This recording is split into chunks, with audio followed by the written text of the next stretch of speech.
18장 교황제의 미사, 그리스도의 성찬을 더럽힐 뿐 아니라 말살시키기까지 하는 모독 행위. 8항에서 11항 그리고 12항 13항까지를 해설하도록 하겠습니다.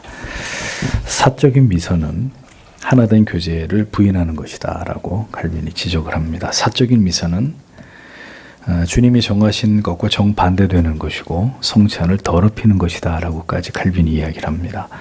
주님은 우리에게 분명히 잔이든 빵이든 서로 나누라고 말씀하셨고, 바울은 그리스도의 몸과 피에 참여하는 것, 곧 빵을 떼는 것이라고 분명히 가르쳤습니다. 가톨릭이 주장하듯 사람들과 나누지 않고 잔을 사제가 혼자만 받는 것은 분명히 성경의 가르침과 다른 것이라는 거죠. 누가복음 22장 17절 방금 읽은 구절에 어떻게 주님이 말씀하셨죠? 이 잔을 갖다가 너희끼리 나누라고 분명히 했습니다. 사제 네 혼자 먹지 말고 분명히 너희끼리 나누라고 얘기했는데, 가톨릭은 한 사람 사제가 온 교회를 대표해서 성찬을 취하여 먹는 것이라고 주장합니다. 먹고 죽든가 그러면 술을 다 먹고 그래 술에 찌들어 가지고 그럼 죽든지 그렇게. 성경에도 없는 이런 주장들을 한단 말이죠. 그래서 실제로 사제들은 술을 좋아합니다. 그래서 항상 코가 빨개 있어요. 또 이걸 일반화한다고 뭐라 그러겠지만 술을 좋아하고 술을 굉장히 잘 먹습니다. 그 사제들을 모시려면 의례 질 좋은 와인을 이렇게 준비를 해서 사제와 식사를 하는 게 제가 알고 있는 천주교인들의 예법이라고 하더군요. 가톨릭은 그런 식으로 하나님의 말씀을 분명하게 이렇게 왜곡시키는 짓들을 계속하는 거죠. 주의 말씀이나 사도의 가르침 어디에도 이렇게 성찬을 행하라고 말씀하고 있지 않습니다. 그러므로 이 사적인 미사란 말 자체도 성경적이지 않지만 사적인 미사, 부패한 것이고 거짓된 것이고 사악한 것에 지나지 않다. 칼빈이 분명하게 일가를 하고 있습니다. 여러 미사를 만들고 미사의 빵을 진열하고 그것을 그리스도를 대신해서 경배하게 하는 우상 숭배까지, 이런 짓들을 이제 교황주의자들은 행하죠. 절대로 성경은 이런 것들을 허락하지 않고 오직 신자들로 하여금 경건한 자세로 그리스도의 명령을 따르는 성찬을 시행하는 가운데 그리스도께 진정으로 참여하도록 신비한 영적 연합을 이루도록 하나님이 모두에게 주신 것이다 라는 것을 분명하게 유념할 필요가 있습니다. 때문에 성찬을 가져다가 개별적으로 혼자 성찬을 접한다든지 이런 모든 것들은 성찬이 아닌 거예요. 분명히 주의 빵과 잔을 회중 가운데서 함께 그것을 집례하는 목사를 통해서 함께 받아 먹는 것이 성경적인 성찬이지, 누가 이것을 집에 가지고 가서 개별적으로 성찬을 취해도 된다는, 캐톨릭만 욕할 게 아니에요. 오늘 개신교에서 벌어지고 있는 이 같은 만행들도 똑같이 지탄받아야 되고 비판받아야 되는 것입니다. 성찬 아닙니다. 성찬을 더럽히는 죄를 저지르고 있는 거예요. 미사는 고대 교회에도 그 전례가 발견되지 않는다라고 칼빈이 얘기를 합니다. 고대 교회의 역사를 보더라도 미사를 행했던 예는 없었다 이겁니다. 그러니까 중요한 사실은 어떤 희생 제물보다도 하나님께 순종하는 것이 더 중요하고, 오히려 하나님의 음성을, 그 진리의 모든 말씀을 청종하는 것을 하나님이 더 원하신다는 것을 교황주의자들이 분명히 알아야 되는 겁니다. 그러니까 성경은 어디에서 미사에 대한 아무런 명령도, 이런 방식의 제사에 대해서 어떤 증거도 기록도 존재하지 않습니다. 여러분, 성경에 사제라는 직분이 있어요? 찾아보십시오. 누가 그들을 사제로 불렀고 사제로 세웠냐라는 문제를 제기할 수밖에 없는 거죠. 사제가 없이는 드릴 수 없는 그들의 제사는 도대체 성경에 어떤 말씀에 근거해서 존재하는 것인지를 우리가 규명해 볼 필요가 있다는 것입니다. 그 사제는 곧 제사장을 의미하는 거예요. 자기들이 제사장이라고 생각하는 거죠.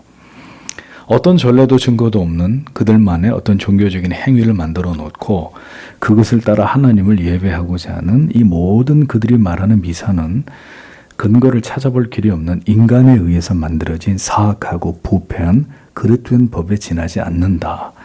사제직의 기원은 절대로 성경이 아니다라는 것입니다. 같은 맥락에서 개신교회도 성경이 허락하지 않은 직분을 교회 안에 절대로 둘 수 없는 겁니다. 그래서 개혁교회는 목사, 장로, 집사 외에 어떤 직분도 인정하지 않는 거예요.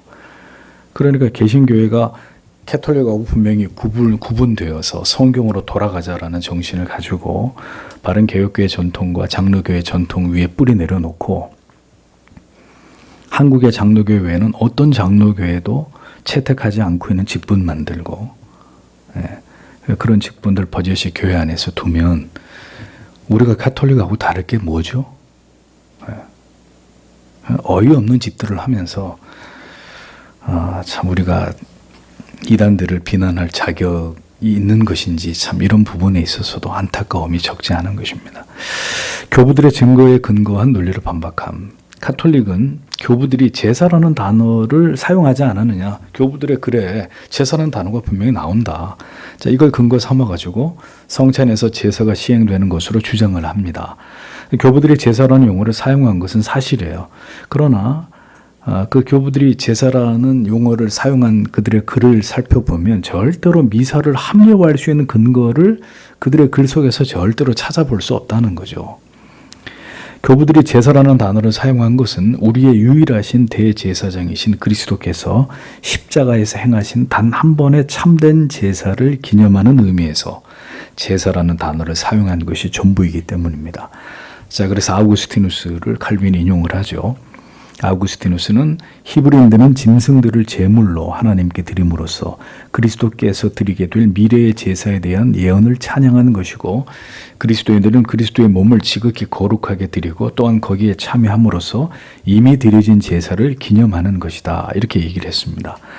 또 그 아우구스티누스의 가르침이 잘 표현되어 있는 저자를 알 수 없는 어떤 책이 있어요. 그 책 제목이 베드로 집사에게 보내는 신앙에 관한 논고라는 책인데 이런 내용이 발견됩니다. 독생자께서 우리를 위하여 육체를 입으사 우리를 대신하여 자기 자신을 하나님의 향기로운 제물과 희생으로 드리셨음을 굳게 붙들고 의심하지 말라. 과거 구약 시대에는 아버지와 성령과 그에게 동물들이 제물로 드려졌으나 지금은 아버지와 성령과 그에게 이 땅에 퍼져 있는 거룩한 교회가 빵과 포도주의 제사를 드리기를 그치지 않는다. 동물을 드린 과거의 제사는 그리스도께서 우리 죄를 위하여 친히 드리실 그의 육체를 미리 보여주는 것이었고, 또한 죄사함을 위하여 그가 흘리신 그의 피를 미리 보여주는 것이었다. 그러나 지금의 제사는 그리스도께서 우리를 위하여 드리신 그의 육체와 또한 그가 우리를 위해서 흘리신 피를 기념하며 그것에 대해 감사하는 것이다. 자, 보십시오. 아우구스티누스의 이런 글들에서 제사를 어떻게 표현하느냐, 미사라고 표현하는 게 아니고요, 감사의 제사로 해석을 하고 있습니다. 주의 성찬을 가리켜 제사라고 부른 이유는 그것이 그리스도께서 우리를 위하여 대신 속죄하신 유일하고 단회적인 참된 영원한 제사의 기념이요, 형상이요, 증언이라는 이유 때문에 그의 글 속에서 제사라는 단어를 이렇게 사용했을 뿐이라는 거죠. 또 아우구스티누스의 유명한 저작 삼위일체론 4권 24장에서 이렇게 얘기합니다. 제사에서는 네 가지를 고려해야 하니 곧 누구에게 드리느냐, 누가 드리느냐, 무엇을 드리느냐, 누구를 위해 드리느냐 하는 것이 그것이다. 그러므로 화목의 제사를 통하여 우리를 하나님과 화목시키신 그 유일하시며 참되신 중보자께서 그 제사를 받으시는 그분과 한 분이시며 그가 대신 제사를 드리시는 그 사람들과 스스로 하나가 되셨다. 그는 제사를 드리신 분이시며 시오 또한 동시에 친히 드려진 제물이신 것이다. 이렇게 분명히 제사 혹은 제물이라는 단어를 통해서 그리스도의 단 한 번의 속죄를 제사로 이렇게 묘사를 한 거죠. 크리소스톰도 같은 의미로 말했고, 제사장의 존귀는 오직 그리스도께만 있는 것이다 이렇게 주장을 했습니다. 아우구스티누스 역시 감독이 하나님과 사람 사이의 중보자라는 말은 적그리스도의 목소리다. 그러니까 사제처럼 하나님과 사람 사이에 교황처럼 이 감독이 중보자의 위치에 있다라고 이야기하면은 그건 적그리스도의 소리에 지나지 않다. 이렇게 아우구스티누스가 분명히 밝힌 거죠. 그래서 칼빈은 교황주의를 비판하는 겁니다. 교황을 적그리스도라고 서슴지 않고 얘기하는 것이죠. 가톨릭은 교부들이 한 말들을 토대로 그들의 미사, 제사를 정당화하고 그 근거를 제시하지만 이렇게 칼빈의 논리적인 반박을 통해서 그들이 주장하는 바가 모두 허구라는 것이 밝혀지게 된 것입니다. 허구라고 밝혀진 것은 진리가 아니에요. 그러니까 믿으면 안 되는 거예요. 그게 캐톨릭의 얘기든 개혁된 교회 목사의 얘기든 성경이 아닌 것을 이야기하면 그것은 믿을 이유가 없는 것입니다. 결국 사제라는 직분을 통해서 교권을 거머쥐기 위해서 그들은 미사를 드리는 것이고, 왜냐하면 미사의 주체들이 사제니까. 그래서 성찬의 의미까지 왜곡시키는 것을 가톨릭이 정확히 보여주잖아요.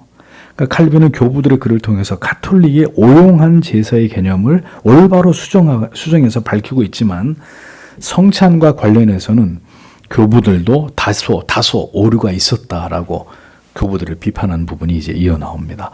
그게 바로 이제 뒤에 이어 나오는 성찬과 관련한 고대 교부들의 오류입니다. 그리스도의 십자가를 통해서 이루신 단 한 번의 제사를 교부들 역시 이 기념의 제도를 주님이 제정하신 바와 일치하지 않는 방식으로 오해한 부분이 있었다라고 칼빈이 지적을 합니다.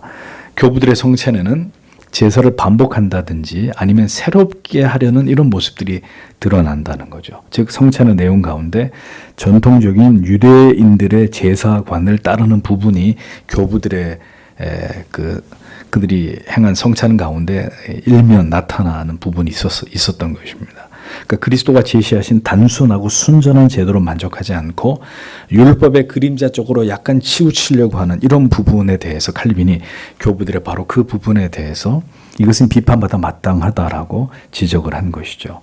그러면서 얘기합니다. 경건한 사람들이라 할지라도 하나님의 순결하고 단순한 명령에 의지하는 것만큼 안전한 것은 없다라고 말하죠. 다만 그렇다고 해서 칼빈이 교부들을 무시하던가요? 교부들의 가르침이 다 거짓이라고 일반화해서 말하던가요? 아니에요. 대부분의 훌륭한 교부들을 칼빈이 존경하고 그들의 논리를 따라가지만 그들이 거기서 조금 더 나간 부분에 대해서는 이 부분은 비판하는 것일 뿐입니다. 조금 오버했다고. 성찬은 하나님의 것이고 오직 하나님의 권위만이 성찬에서 효력이 있는 것이라고 칼빈이 이렇게 말을 합니다. 그러니까 가톨릭의 오류는 성찬을 이용해서 사제들의 권위를 더 높이고 성찬에서 보이신 그리스도의 단 한 번의 제사의 영원한 효력을 그들이 멸시했다는 것입니다. 이런 모습들을 통해서 우리는 가톨릭의 이단적인 모습을 분명하게 인식할 필요가 있습니다.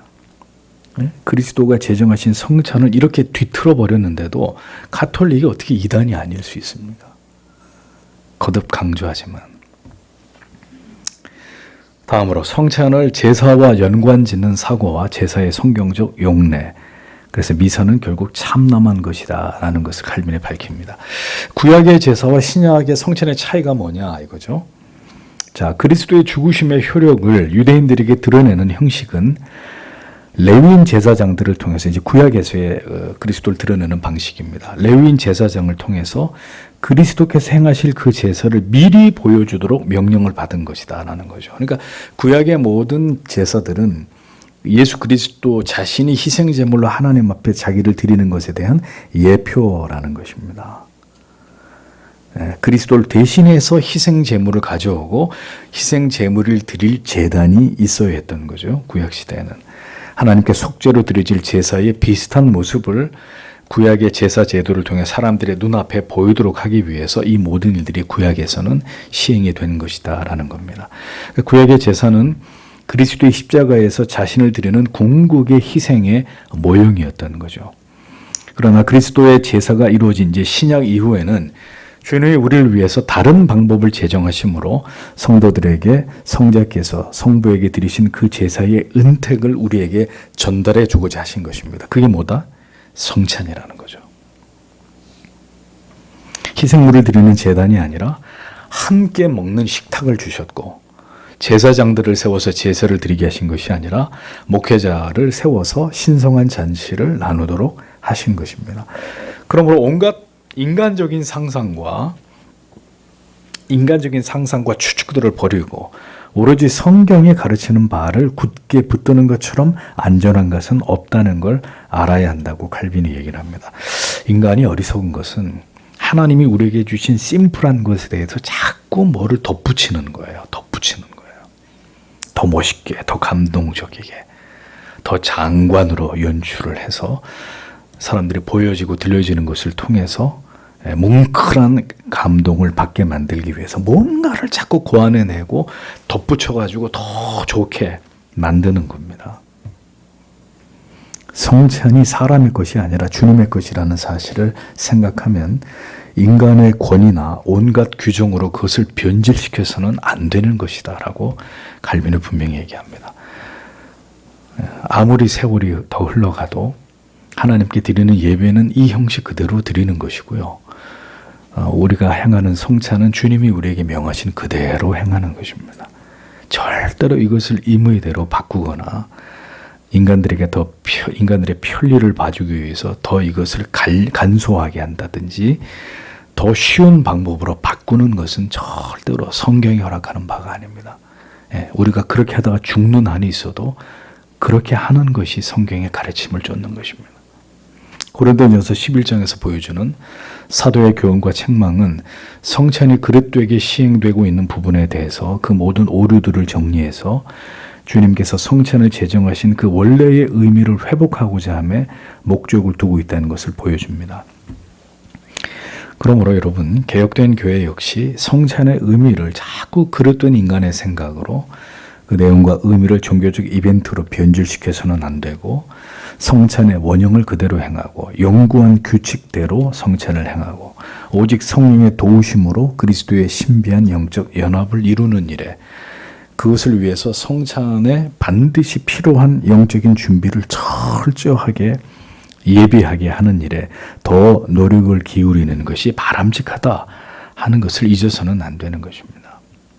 자, 오늘 여러분들에게 성찬을 고지했습니다. 이제 성찬식이 거행될 때까지 여러분들이 교리를 통해 배우고 깨달으신 대로 철저하게 우리 자신을 준비하는 일들이 수반되어야 합니다. 우리 자신을 돌아보아 죄를 회개하고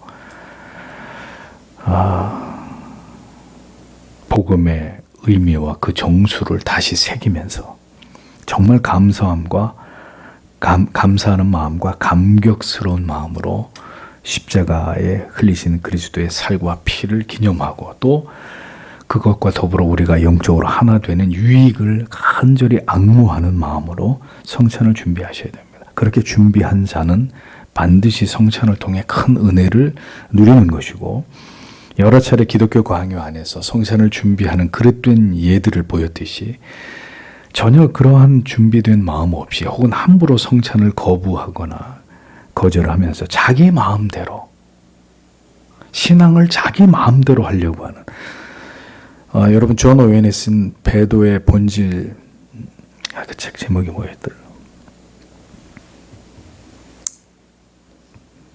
그 배도에 대해서 존 오웬이 쓴 책이 있습니다. 그 책을 두껍지 않은데 한번 유념해서 보세요. 배도가 뭐가 배도냐? 자기 멋대로 믿는 게 배도예요. 교회를 안 다니는 게 배도가 아니에요. 예수를 안 믿는 게 배도가 아니라 교회 나가다 교회 안 나가는 게 배도가 아니라 자기 마음대로 믿는 게 배도란 말입니다. 자기 방식대로, 지 하고 싶은 대로. 목사가 여러분들에게 분명히 경고합니다. 그렇게 믿으면 안 됩니다. 그렇게 믿으면 안 돼요. 절대로 하나님 만나지 못해요. 십자가 경험할 수 없어요. 경험하게 하십니다. 하나님이 어떻게 죽을 만큼 고통스럽게 해서 그를 낮추어서 결국 만나 주십니다. 근데 기어이 그런 일들을 당하셔야 되겠습니까? 배도하는 삶을 살다가 하나님이 기어이 그를 끌고 와서 하나님 앞에 엎드리게 만들어야 피눈물을 흘리면서 그렇게 돌아오시겠습니까? 어리석은 짓입니다. 제사의 의미와 두 가지 종류. 칼빈은 제사와 제사장이라는 용어의 의미를 올바로 정의합니다. 왜냐하면 제사장 여기서 끄집어 와가지고 미사라는 말을 만들고 사제라는 말들을 만들었기 때문에 칼빈은 이 제사장이라는 용어의 개념을 정확히 정의해야 될 필요를 느낀 거죠. 헬라인들은 투시아, 프로스포라, 텔레테라는 단어들을 통해서 하나님께 드리는 여러 종류의 제사를 다 정의했습니다. 제사는 두 가지 부류로 나눌 수 있습니다. 모종의 보상을 통해서 죄책을 하나님 앞에서 속하는 바 죄에 대해서 드리는 제사, 속죄제를 의미하죠. 제사가 있고 때로는 하나님의 긍휼을 구하는 탄원의 자세로 감사의 자세로 드려서 받은 바 은택에 대하여 감사하는 마음을 드러내고 혹은 경건을 실천해서 언약의 확증을 갱신하는 방식으로 드리는 바 하나님을 향한 예배를 상징하며 신앙을 입증해 주는 제사가 있습니다. 이제 번제, 전제, 화목제 이런 것들이죠. 자, 이걸 근거로 칼빈은 우리의 예배도 두 종류로 나눌 수 있다고 봅니다. 하나는 교육의 목적을 위해 찬양과 경외의 제사라고 부르며 그 제사는 하나님을 높이고 경배하는 것으로 신자들이 마땅히 하나님께 드려야 될 예배라고 부르든지 아니면 하나님께로부터 수많은 은혜를 받은 자들이 자기들 전체와 그들의 모든 행동들을 하나님께 되돌려 드리는 의미로서의 하나님께 드리는 것으로 감사의 제사로 부를 수 있다. 이렇게 한 가지를 얘기했고, 다른 하나는 속죄와 화목의 제사로 부를 수 있는데, 속죄의 제사는 하나님의 진노를 누그러뜨리고 그의 심판을 만족시켜서 죄를 씻어내고 죄인들을 깨끗하게 하여 죄인이 그 더러움을 다 씻고 의의 순결함으로 회복되게 해서 하나님의 사랑으로 다시 돌아오고자 하는 의도로 행하는 것입니다. 율법 아래서 죄를 속하기 위해 드려진 것들을 희생제물이라고 불렀는데, 그렇게 부른 이유는 인간이 스스로 하나님의 사랑을 회복하거나 우리의 부정을 씻어낼 능력이 없기 때문에 오직 그리스도로 말미암아 최종적으로 이루어질 참된 제사를 미리 예표하는 것이었기 때문입니다. 그러니까 그 참된 제사는 오직 한 번 시행되었는데 그리스도께서 행하신 한 번의 제사의 효과와 효능이 영원하기 때문인 것이죠. 그래서 그리스도는 십자가 위에서 다 이루셨다라는 말씀으로 이것을 스스로 입증하신 것입니다. 즉 아버지의 사랑을 회복하고 죄사함과 의와 구원을 얻기에 필요한 모든 것이 그리스도의 그 유일하신 제사로 말미암아 영속적으로 이루어졌고 완성된 것이라고 본 거죠. 그러므로 그 제사는 완전한 것이므로 다시는 희생 제물을 드릴 이유가 없는 것입니다. 자, 우리는 지금 제사를 더 이상 드리지 않고 예배를 드리고 있잖아요. 자, 그렇다면 여러분, 예배에서 매우 중요한 요소 가운데 하나가 무엇이겠습니까? 하나님의 말씀을 들음에 있어 그 이전에 우리에게 반드시 이 그리스도를 통해서 이루어진 영원히 단 한 번의 속죄의 제사를 통해 우리의 모든 죄의 문제가 해결됐고 하나님의 진노하심을 누그러뜨리는 희생이 이루어졌다는 것을 안다면 우리는 하나님을 예배하는 가운데 가장 어떤 순서를 중요하게 여기지 않으면 안 되느냐. 바로 하나님께 아들의 이름으로 간절히 올려드리는 참회의 기도라는 겁니다. 네. 앞에 얘기한 대로 칼빈이 제사의 두 가지 종류가 있는데 하나는 속죄의 제사다라고 얘기했잖아요. 그러니까 우린 제사를 드리는 게 아니라 예배를 드리는데, 그럼 그 예배 가운데 굉장히 중요한 요소 중에 하나는 공적으로 성도들이 그 예배 가운데 하나님 앞에 참회 기도를 드리는 거예요. 그러니까 구약적으로 말하면 지금 각을 떠서 제물을 제단에다 바치는 거거든요. 그래서 이 개혁교회의 예배 안에는 이 참회 기도를 굉장히 중요한 요소 안에 집어넣는 것입니다. 형식적으로 주님 용서해 주십시오, 잘못했습니다, 회개 기도드림, 이런 게 참회 기도가 아니라 구약적 개념에서 희생 제물을 각을 떠서 피를 뿌리면서 제단 위에 드리는 예수 그리스도의 단 한 번의 영원하신 그 대속의 그리스도의 위대한 희생 제사를 기억하면서 그분이 친히 제물 되셔서 내 죄를 씻으신 것들을 생각하면서 내 죄를 정직하게 그 예배 속에서 하나님 앞에 드리는, 이게 참회의 기도예요.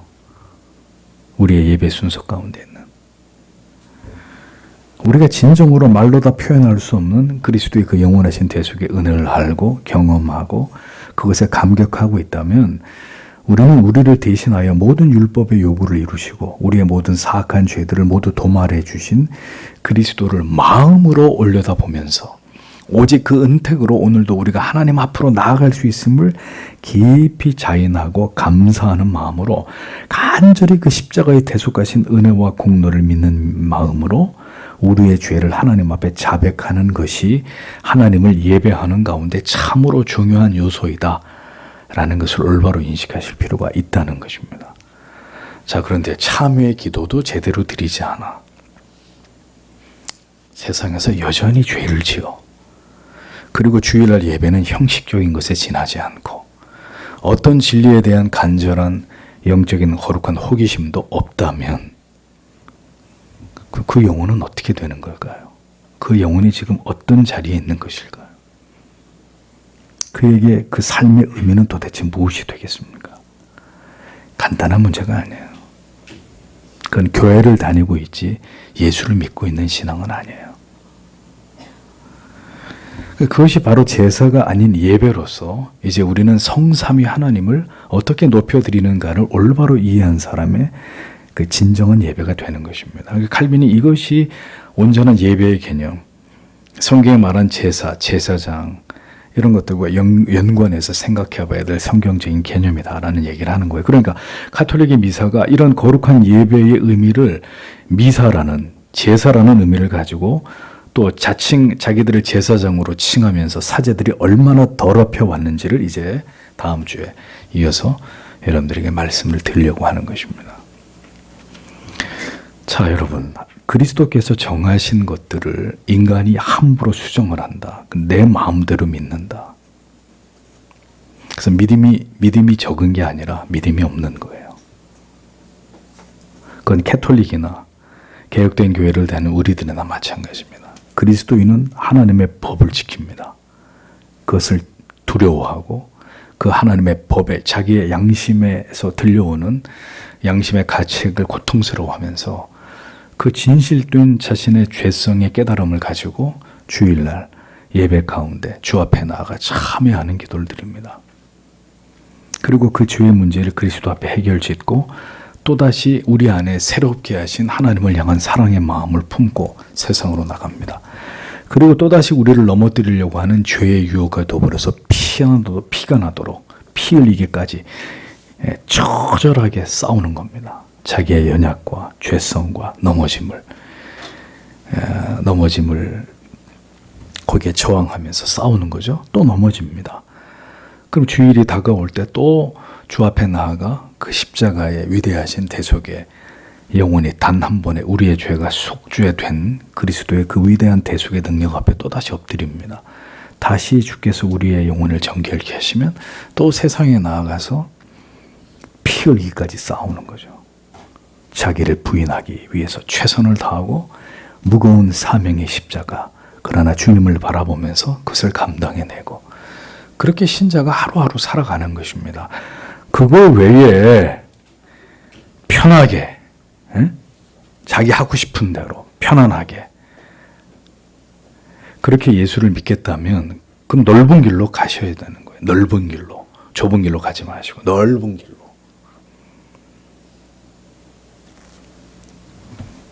그러나 그 길 끝에는 구원이 있을리 만무하고 그것은 분명 배도의 길이 될 수밖에 없다는 거죠.